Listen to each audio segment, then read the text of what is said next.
बिस्मिल्लाहिर्रहमानिर्रहीम। स्टूडेंट, आज का जो हमारा लेक्चर है वो testing hypothesis when sigma is unknown n is less than 13 आपके पास आ गया। एंड एग्जांपल नंबर 1 है जो है वो हमने सॉल्व करनी है। अब स्टूडेंट एग्जांपल मैं आपको पहले शो करवा देती हूँ कि आपके पास अगर एग्जांपल आ जाती है आपको कैसे पता चले आपने टी डिस्ट्रीब्यूशन यूज़ करना है। अगर एन इज़ लेस देन 30 और आपके पास सिग्मा अननोन है, मतलब आपने सिग्मा को फाइंड करना है, देन आप टी डिस्ट्रीब्यूशन यूज़ करोगे। मैं आपको एग्जाम्पल शो करवाती हूँ, देन हम आगे क्वेश्चन को सॉल्व करते हैं। स्टूडेंट, ये आप देख सकते हो 10 individuals are chosen at random from normal population and heights are found to be inches. ये हाइट्स आपको गिवन है 63, 63, 67, 68।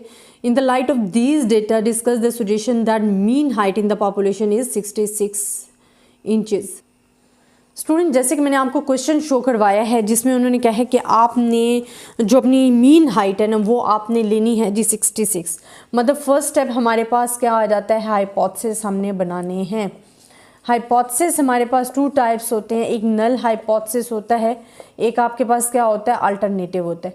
अब नल हाइपोथेसिस उन्होंने क्या आपने लेना है 66 एंड नॉट इक्वल्स टू 66। देखिए उन्होंने हमें लेस देन या कोई ग्रेटर देन नहीं कहा, उन्होंने बात की है कि जो हम चूज़ कर रहे हैं मीन हाइट जो है पॉपुलेशन की 66 है, मतलब इस 66 है या नॉट इक्वल्स टू होगी, तो ये हमने लिख ली 2 साइडेड।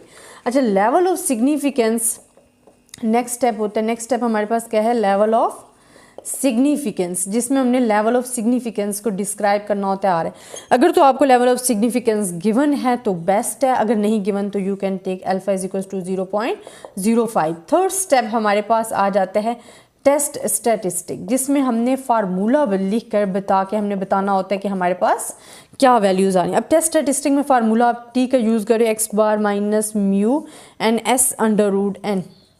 ये हमारे पास क्या है टेस्ट स्टैटिस्टिक। और डिग्री ऑफ फ्रीडम जो हमारे पास है, डिग्री ऑफ फ्रीडम वो हमारे पास क्या n-1 है। ठीक है, अब हमारे पास स्टूडेंट क्या आ जाता है, नेक्स्ट आपने जो लिखना है वो आप कह लो क्रिटिकल रीजन। क्रिटिकल रीजन क्योंकि आपका 2 साइडेड है तो आपने जो मैंने प्रीवियस जनरल प्रोसीजर पढ़ाया था उसमें 2 साइडेड के लिए जो मैंने आपको करवाया आपने वो लिखना है। क्रिटिकल रीजन हमारे पास क्या आ जाएगा, टी हमारे पास आ जाएगा जो कि हमारे पास ग्रेटर देन लेस देन दोनों के लिए होगा, टी एज 0.025 एंड हमारे पास 9 एंड देन हमारे पास क्या आ जाएगा 2.262। अब ये हमारे पास वैल्यू है टेबल की, यहाँ हमने डिग्री ऑफ फ्रीडम मतलब 10-1 किया तो 9 आ गया। 0.05 था, उसको डिवाइड बाय 2 करना था क्योंकि हमारे पास टी क्या होता है अल्फा बाय 2 एंड n-1 आपके पास डिग्री ऑफ फ्रीडम है, तो इसकी वैल्यू आपने टेबल में सर्च करनी है तो आपके पास आ जाएगी। अब ये हमारे पास क्या है नॉर्मली डिस्ट्रीब्यूटेड है, तो ये हमारे पास कैसे आ जाएगा स्टूडेंट, ये देखें ये हमारे पास यूँ आएगा कि ये बोथ साइड आएगा ना नॉट इक्वल, तो हमारे पास यहाँ आ गया -2.262 और यहाँ पॉजिटिव 2.262 आ गया। ये हमारे पास क्या है एक्सेप्टेंस रीजन है, एक्सेप्टेंस रीजन है, और ये आपके पास क्या है रिजेक्शन रीजन है। ठीक है, ये चीज़ें हमारे पास आ गई। यहाँ वैल्यू लाएगी जो रिजेक्ट करेगी, यहाँ आएगी तो एक्सेप्ट करेगी। देन हमारे पास जो मेन चीज़ है ना वो आ जाती है जी कंप्यूटेशन। अब हमारे पास जी 5th स्टेप आ गया है, कंप्यूट करना है। कंप्यूटेशन हमारे पास वैल्यूज़ कंप्यूट करके क्या आती है। अब स्टूडेंट हमने देखना है कि जो हमारे पास फार्मूला होता है, ठीक है, हमारे पास फार्मूला क्या है, T is equals to X bar minus mu S under root N. देखिए म्यू हमारे पास गिवन है, एक्स बार आप फाइंड कर लोगे। एक्स बार आप कैसे फाइंड करोगे, summation over X divided by N, जो कि हमारे पास क्या आ जाएगा आपके पास अगर आप फाइंड करते हो तो 60.1। अब समेशन ऑफ एक्स आपको मैंने क्वेश्चन शो करवाया स्टूडेंट, उसमें एक्स की जो वैल्यूज़ हैं उसका हमने क्या करना है सम करना है और जितने नंबर ऑफ ऑब्जर्वेशन उनको डिवाइड कर देना है। 10 है तो 10 से डिवाइड करो तो आपके पास ये वैल्यूज़ आ जाएंगी। इसी तरह स्टैंडर्ड डिविएशन जो आपने फाइंड करना है ना उसका फार्मूला क्या है n-1 एंड समेशन ऑफ आप लिख लो हमारे पास x square minus summation of x का whole square divided by n, ये हमारे पास है। अब देखें एक्स की वैल्यूज़ तो आपको गिवन है, ठीक है, आपने समेशन ऑफ एक्स स्क्वायर लेना है फिर उसका सम फाइंड करना है। तो जब आप वो फाइंड करोगे तो आपके पास जो वैल्यूज़ आएंगी ना वो आपके पास यहाँ 9 आ गया, यहाँ आपके पास क्या आ जाएगा 46050। ये मैं आपके पास सिर्फ वैल्यूज़ लिख रही हूँ, आपने इसको सॉल्व खुद करना है क्योंकि ये ऑलरेडी चैप्टर्स हम डिस्कस कर चुके हैं तो हम इन पर ज़्यादा फोकस नहीं करेंगे, आप इसको डायरेक्ट लिखते जाएँ। हमारे पास जो वैल्यू आएगी ना एस स्क्वायर की वो हमारे पास ये आएगी 9.0667, लेकिन हमें तो एस स्क्वायर नहीं चाहिए, हम इसका अंडर रूट ले लेंगे क्योंकि हमें चाहिए एस की वैल्यूज़, तो वो आपके पास आ जाएगी 3.01 आ गई। अब एस भी हमारे पास है, एक्स बार भी आपने सिंपल फार्मूले में पुट करनी है। सिंपल फार्मूले में आप पुट करो तो आपके पास क्या आ जाएगा, एक्स बार क्या है 67.8 है माइनस म्यू क्या है 66 है। इसी तरह आपके पास स्टैंडर्ड डिविएशन क्या है 3.01 है एंड आपके पास क्या है √10 आ गया। ठीक है, जब आप इसे सॉल्व करोगे और आपके पास जो आंसर आएगा वो आपके पास आएगा 1.89, क्योंकि स्टूडेंट आपने सिर्फ और सिर्फ अब इसको कंप्यूट करना है, कैलकुलेशंस हैं सिंपल, तो इस वजह से मैंने आपको ज़्यादा सॉल्व नहीं करवाया। अच्छा, देन कंक्लूजन, लास्ट स्टेप जब आपका आता है नंबर 6, उसमें आपने बताना होता है आपका कंक्लूजन क्या आ रहा है। मैं आपको पहले पढ़ के देखिए, हमारे पास जो टी की वैल्यू है ना वो क्या आ रही है 1.89, आपका जो क्रिटिकल रीजन है उसकी क्या वैल्यू है 2.62, मतलब आपके 1.89 वैल्यू जो है वो कहीं यहाँ आ रही होगी। ठीक है, तो वो फॉल्स कर रही है, किसमें फॉल्स कर रही है, इन एक्सेप्टेंस रीजन में। जब आपकी वैल्यूज फॉल्स कर रही है in acceptance region, so we accept H0, हम क्या करेंगे accept H0 and reject H1। तो ये आपका कंक्लूजन आ जाएगा, क्योंकि अगर आपकी वैल्यूज जो है जिस तरह 1.89 है वो फॉल कर रही है इन द एक्सेप्टेंस रीजन में, तो आप क्या करोगे एक्सेप्ट H0 कर लोगे।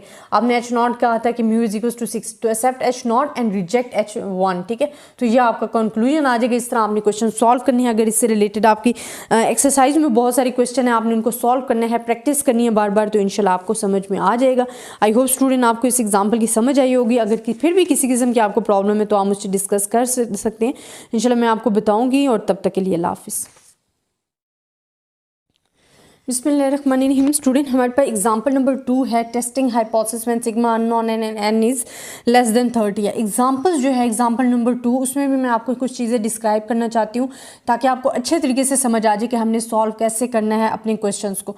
तो मैं पहले आपको एग्जाम्पल जो है आपको शो करवा देती हूँ स्क्रीन पर, ताकि आपको समझ आ जाए और आप ईजिली उसको सॉल्व कर सको। स्टूडेंट, आप देख सकते हैं कि example in a sample survey 6 estimates are made of the same mean. When the population mean become known, the following errors are computed. Are these errors consist with hypothesis that population error has a zero mean, and then आपने इसे solve करना। अच्छा student, इस questions में आपको कहा गया है कि आपका जो मीन है, हाइपोथेसिस जो बनाने हैं आपने फर्स्ट, वो आपके पास क्या है ज़ीरो मीन है। ठीक है, तो हाइपोथेसिस आपको पता है कितनी टाइप्स के होते हैं स्टूडेंट, 2 टाइप्स के होते हैं। हमारे पास क्या होता है, एक नल हाइपोथेसिस होता है और एक अल्टरनेटिव हाइपोथेसिस होता है। अब स्टूडेंट देखिए, हम कह रहे हैं ज़ीरो मीन, μ = 0 एंड μ ≠ 0 हमारे पास आ गया। तो हमारे पास 2 हाइपोथेसिस हैं। देन उन्होंने कहा है कि आपने सेकंड में जो लेने हैं वो हमारे पास क्या आना है, level of significance. Level of significance में हमने क्या कहना है कि अल्फा = 0.05 है हमारे पास। देन थर्ड हमारे पास जो आ जाता है वो हमारे पास क्या आता है जी, टेस्ट स्टैटिस्टिक, जिसमें आपने डिस्क्राइब करना होता है अपने फार्मूला को, और टी डिस्ट्रीब्यूशन के लिए जो आपका फार्मूला है x bar minus mu and s√n, ये आपके पास फार्मूला आ गया। अच्छा स्टूडेंट, एक और चीज़ मैं आपको बता दूँ, इसमें डिग्री ऑफ फ्रीडम आपके पास n-1। अगेन मैं आपको बता रही हूँ कि आपको कैसे पता चलेगा। देखिए, हमें नंबर ऑफ ऑब्जर्वेशन गिवन होंगी, 10 गिवन होंगी, 9 होंगी, जितनी भी गिवन होती हैं। ठीक है, मतलब ये लेस देन 13 है। एंड सिग्मा हमारे पास क्या होता है, अननोन होता है, जो कि हमें खुद फाइंड करना होता है। जब ये 2 सिचुएशन आ जाए ना, जब आपके पास सिग्मा भी अननोन हो और लेस देन 30 हो, देन आपने यूज़ करनी है टी डिस्ट्रीब्यूशन। ये आपने अपने माइंड में रखना है, क्योंकि किसी क्वेश्चन में आपको ये स्पेसिफिक नहीं कहा जाता कि आपने यहाँ जी डिस्ट्रीब्यूशन यूज़ करनी है या टी डिस्ट्रीब्यूशन करनी है। अगर तो n ग्रेटर देन 13 देन आप जी डिस्ट्रीब्यूशन यूज़ करोगे, अगर n लेस देन 13 है देन आप क्या करोगे, टी डिस्ट्रीब्यूशन को यूज़ करोगे। देन हमारे पास आ जाता है 4th स्टेप जो हमारे पास आ गया है, हम कहते हैं जी क्रिटिकल रीजन जो है हमारे पास अब 2 साइडेड वाला है। तो आपने 2 साइडेड के लिए यूज़ करना है पॉजिटिव नेगेटिव दोनों के लिए। मॉड जो हम लेते हैं इसका मतलब पॉजिटिव नेगेटिव दोनों के लिए ले रहे हैं। तो हमारे पास क्या है, अल्फा/2 क्या आएगा 0.025 एंड हमारे पास 5 आ जाएगा। ठीक है, एंड 6 हमारे पास 6 - 1 करेंगे तो हमारे पास जो वैल्यू आएगी 2.57। मतलब हमारे पास क्या है कि ये जो वैल्यूज़ हमने ली है ना, ये हमारे पास कैसे आई हैं कि यहाँ -2.57 है, यहाँ पॉजिटिव 2.57 है। तो यहाँ हमारे पास ये चीज़, ये हमारे पास क्या है कि रिजेक्शन रीजन्स हैं, और ये जो हमारे पास है ये हमारे पास क्या है, एक्सेप्टेंस रीजन है। यहाँ वैल्यू अगर लाई करेगी तो एक्सेप्ट हो जाएगी, अगर वैल्यूज यहाँ लाई करेंगी तो वो क्या हो जाएगी, रिजेक्ट हो जाएगी। इसी तरह हमारे पास 5th क्या आ जाता है, कंप्यूटेशंस। ठीक है, कंप्यूटेशंस में हमने क्या करना है कि जो हमारी वैल्यूज़ हैं उनको हमने सिंपली कंप्यूट करना है, उनको देखना है कि हमारे पास वैल्यूज़ कैसे आ रही हैं। अब स्टूडेंट देखिए एक्स की वैल्यूज़ तो आपको गिवन है, ठीक है। आपने एक्स स्क्वायर, मीन आपको फाइंड करना बहुत इजी है क्योंकि हमारे पास क्या होता है summation over X divided by N. अब जितने आपको एरर्स गिवन है ना, एक्स की वैल्यूज़ गिवन है, आपने क्या करना है उनका सम लेना है। सम आपके पास आ जाएगा जी 49 और उसको डिवाइड कर देना है आपने 6 के टोटल वैल्यू से, तो 8.17 आपका मीन आ जाना है। इसी तरह स्टैंडर्ड डेविएशन के लिए जब आप करोगे तो आपके पास क्या आएगा n-1 एंड आपके पास क्या आ जाएगा summation of x square minus summation of x का whole square divided by n आ जाएगा। अब जब इसे फाइंड करोगे वैल्यूज़ को, मतलब x की वैल्यूज़ तो आपके पास 49 है, उन x की वैल्यूज़ का आपने स्क्वायर लेना है, फिर उनका सम लेना है, तो जो आपके पास वैल्यूज़ आएंगी वो आपके पास क्या आ जाएंगी। मैं टोटली सॉल्व कर या चलिए मैं लिख देती हूँ 5, ये हमारे पास आ जाएगा 24319 माइनस 49 का होल स्क्वायर एंड n हमारे पास क्या है 6, तो आपके पास जो एक्स स्क्वायर की वैल्यू आएगी वो आपके पास आएगी जी 4783.7667। आपने एस स्क्वायर नहीं लेना, आपने सिर्फ एस लेना है, तो हम इसका अंडर रूट ले लेंगे, तो एस की जो वैल्यू आ जाएगी वो आपके पास क्या आ जाएगी 69.16।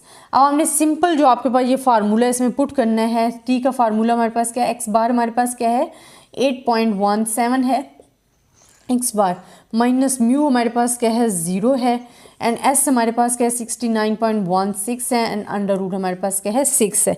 जब आप इसे सॉल्व करोगे तो जो आपके पास वैल्यूज़ आएंगी ना स्टूडेंट, हमारे पास जो वैल्यूज़ आएगी वो हमारे पास क्या आ जाएगा, वैल्यूज़ आएंगी 0.29 आपके पास आ गई हैं वैल्यूज़ जो कि आपने सॉल्व किए।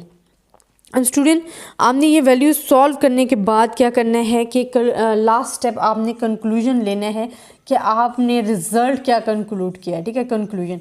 अब देखें स्टूडेंट हमारे पास 2.57 है एंड 2 हमारे पास क्या है 57 है, प्लस यहाँ नेगेटिव यहाँ प्लस है, या आपके पास क्या है टी की वैल्यू आपके पास आ रही है 0.29, मतलब 0.29 यहाँ कहीं लाइक आ रही होगी, यहाँ अगर 0 आ रहा है तो ये यहाँ कहीं लाइक आ रही होगी 0.29, मतलब एक्सेप्टेंस रीजन में फॉल्स का रही है। तो जब value falls in acceptance region so we accept H0, so we accept H0। अगर तो एक्सेप्टेंस रीजन में हमारी वैल्यू लाइक आ रही है जो कि 0.29 है, so we accept H0 and reject H1, तो हम क्या करेंगे अल्टरनेटिव हाइपोथेसिस को रिजेक्ट कर देंगे और एक्सेप्ट कर लेंगे अपने नल हाइपोथेसिस को। तो ये हमारे पास क्वेश्चन सॉल्व हो जाते हैं स्टूडेंट। इसमें किसी भी किस्म की कंफ्यूजन नहीं होनी चाहिए क्योंकि बड़ा ही सिंपल क्वेश्चन है, आपने सिंपल इसमें पुट करना है, आप एक बारी देख सकते हो। अगर फिर भी आपको इसमें किसी किस्म की भी प्रॉब्लम है तो आप मुझसे डिस्कस कर सकते हो, मैं आपको डिस्क्राइब करूँगी। नेक्स्ट इंशाल्लाह हम testing hypothesis about difference of means for the two normal population में sigma 1 and sigma 2 but unknown होंगे, तो वो हम सिचुएशन जनरल प्रोसीजर उसका डिस्क्राइब करेंगे और इससे रिलेटेड क्वेश्चन भी करेंगे।